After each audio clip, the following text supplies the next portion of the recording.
Cảnh phim đáng sợ này được ghi lại bởi một nhóm bạn trẻ trong khi ngồi chờ tàu bên trong một trung tâm ở Sydney. Được biết, lúc bấy giờ cũng đã khá muộn nên hành khách cũng rất thưa thớt. Và cũng nhờ như vậy, nhóm bạn trẻ mới có thể chứng kiến được cảnh tượng gây lạnh sống lưng này.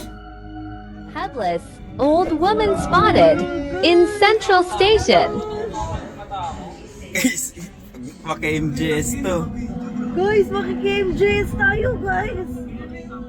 Người chia sẻ cảnh phim cho biết chính xác khung giờ xảy ra sự việc rùng rợn là 12 giờ 30 phút đêm. Trong khi cả nhóm chờ chuyến tàu cuối cùng để về nhà, bất ngờ cách họ không xa xuất hiện một người phụ nữ dường như cũng đang đứng chờ chuyến tàu cuối. Nhưng thật mà quái, khi nhìn từ phía sau thì giống như người phụ nữ đó không có cái đầu. Cảnh phim quái dị nhanh chóng thu hút được nhiều sự hiếu kỳ. Người thì tin rằng đó là hồn ma, số khác thì giải thích rằng có thể do góc quay hoặc phản chiếu ánh sáng đã tạo nên ảo giác người phụ nữ kia không có đầu. Nói chung thì cảnh quay quái dị đã tạo ra một làn sóng tranh luận rất dữ dội. Một số nguồn thông tin cho biết trong quá khứ đã có nhiều vụ tai nạn thương tâm xảy ra. Người ta đã liên tưởng đến ngay, đó chính là hồn ma của một nạn nhân không may đã bị đoàn tàu cán qua, mất đầu. Và bây giờ hồn ma người phụ nữ đứng đó như là một việc làm còn dang dở chưa thực hiện được khi còn sống.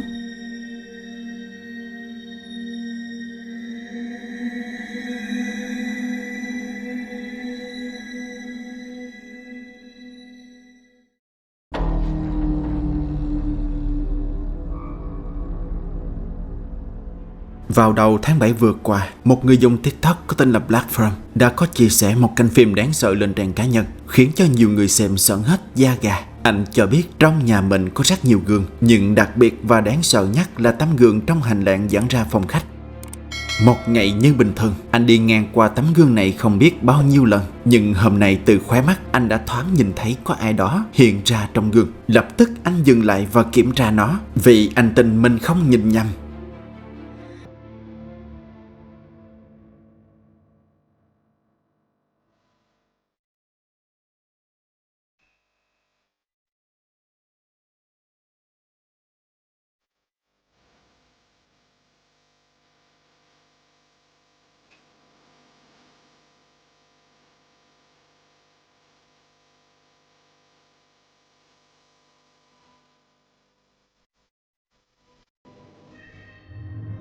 Đầu tiên là sự phản chiếu của bức tượng nhỏ này. Rõ ràng trong gương hình ảnh của nó đang được đặt trên cái bàn kia. Nhưng thật mà quái, khi người đàn ông lìa camera vào cái bàn thì rõ ràng không có gì bên trên cả.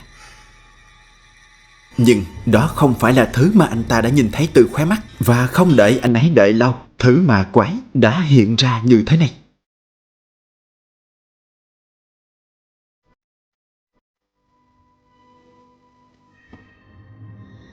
Sự phản chiếu rõ ràng của một hình dáng đang như bị đốt, cao liều nghiêu, đứng bất động trong góc tường. Nhưng một lần nữa khi người đàn ông liệt camera vào hướng bóng đèn đang đứng thì lại không thấy gì cả. Nhiều người xem và cả người đàn ông đều tin chiếc gương kia đã bị ám, hoặc có thể nó đã được làm phép để mở ra cánh cổng giao thoa giữa cõi âm và dương. Và những gì hiện ra trong gương là của thế giới bên kia, không phải của thế giới hiện tại.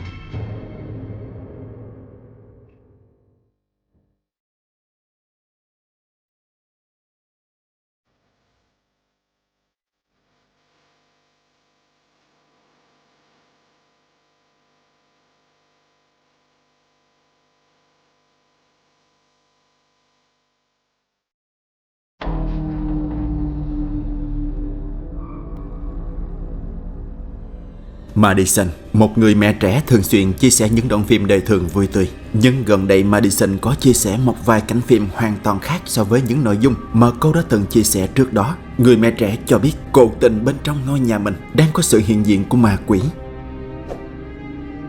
Bởi đã rất nhiều lần khi ở nhà một mình, chính tai cô đã nghe thấy những giọng nói lạ như đang vang ra cạnh cô. Gần đây nhất, Madison lại nghe thấy những giọng nói đó, và lần này cô quyết định quay lại nó.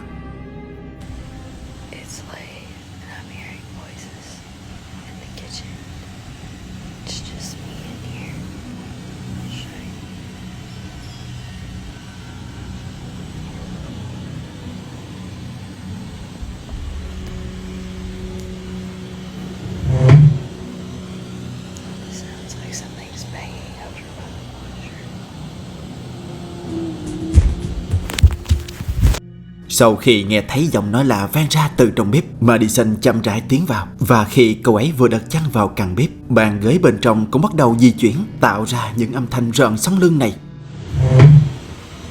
Không lâu sau đó là những tiếng bước chân chạy thình thịch về phía Madison như thế. Sự kiện kinh dị xảy ra quá bất ngờ khiến cô gái kinh sợ, loạng choạng chạy ra khỏi căn bếp.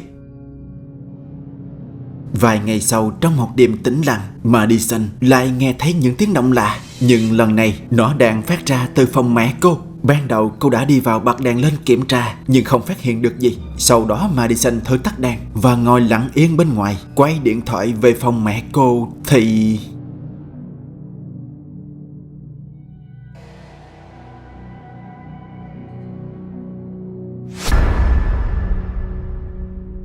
một thứ gì đó giống như cái bóng của một người đang từ dưới sàn bị vút lên trần nhà như thế.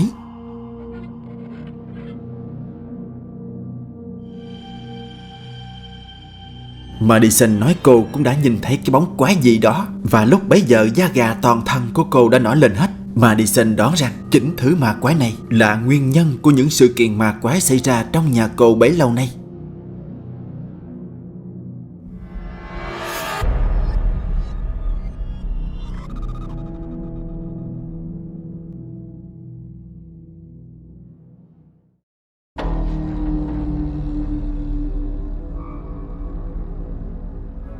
Một viện bảo tàng đồ vật kỳ lạ nằm ở thành phố Nottingham, nước Anh, được cho là một trong những địa điểm bị ám đáng sợ nhất nước Anh. Người ta giải thích vì bên trong đang lưu giữ nhiều hiện vật rùng rợn rất đáng sợ, như là những hộp sọ của người thật và cả những món đồ được cho là có liên quan đến những điều huyền bí. Người sáng lập ra viện bảo tàng chia sẻ rằng ông phải tốn rất nhiều thời gian để sưu tầm được những món đồ hiếm hoi này. Đó cũng chính là lý do ông không muốn bỏ đi bất cứ món đồ nào, mặc dù trước đó ông đã nhận được rất nhiều lời khuyên từ người thân.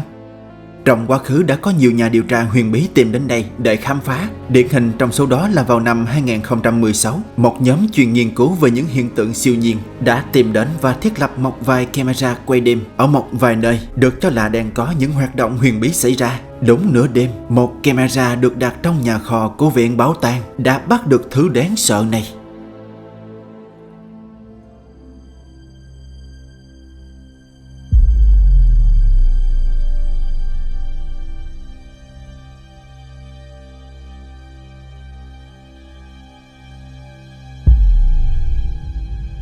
Khi đó hiện ra một thứ giống như một làn khói trắng. Nó bất ngờ xuất hiện và cũng đột nhiên biến mất rất ma quái.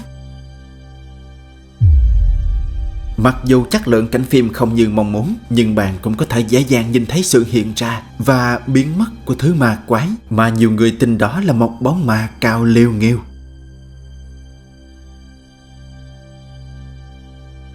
Ngoài cảnh phim đáng sợ này, bên trong viện bảo tàng còn xuất hiện thêm rất nhiều điều kỳ lạ khác. Nếu bạn quan tâm, bạn có thể tìm đến trang X của họ để tìm hiểu thêm nha.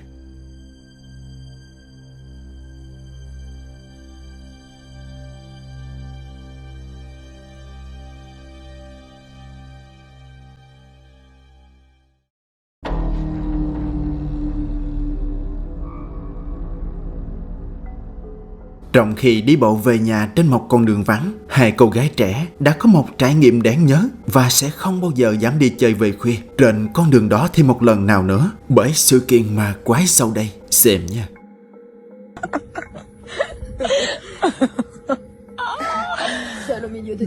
On regarde les étoiles. C'est trop beau. On n'est pas bien là. On n'est pas bien là.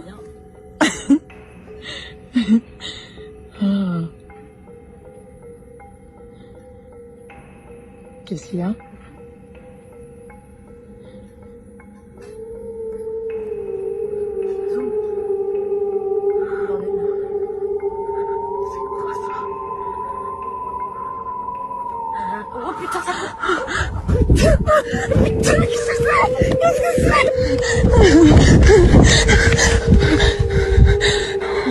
C'est quoi ce bordel?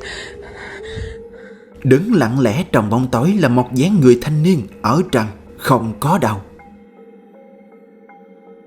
Nghĩ rằng dáng người bí ẩn chỉ đứng đó, nhưng không lâu sau đó thì...